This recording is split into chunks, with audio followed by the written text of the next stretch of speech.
Everyone loves biscuits, but today I'm going to show you a recipe that is not only delicious but also super healthy. Ragi biscuits, a perfect evening snack that goes so well with your tea. Let's get started. Line your baking tray with a parchment paper or lightly grease it to prevent sticking.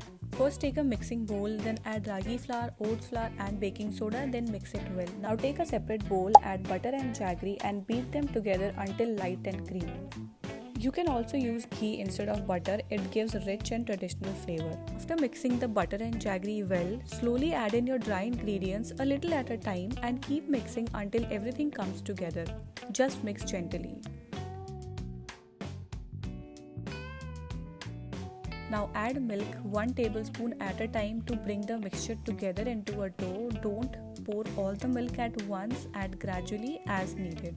You can use your hands to bring the dough together, but if you are not comfortable, you can easily use a spatula instead. If the dough feels dry, like mine does here, add a little extra milk 1 teaspoon at a time.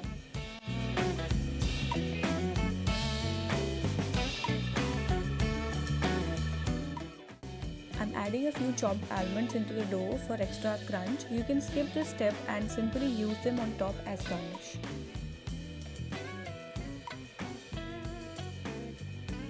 Now if you have a weighing scale, you can measure each biscuit for even sizes. I made mine about 18 to 20 grams each.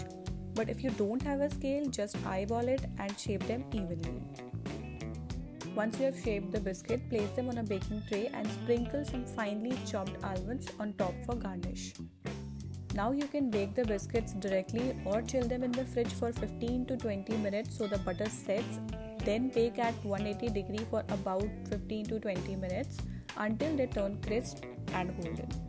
Once the biscuits are out of the oven, let them cool completely, then store them in an airtight container and they are ready to enjoy. So our ragi biscuits are done. Healthy, tasty and homemade. Do not forget to like, share and subscribe for more recipes.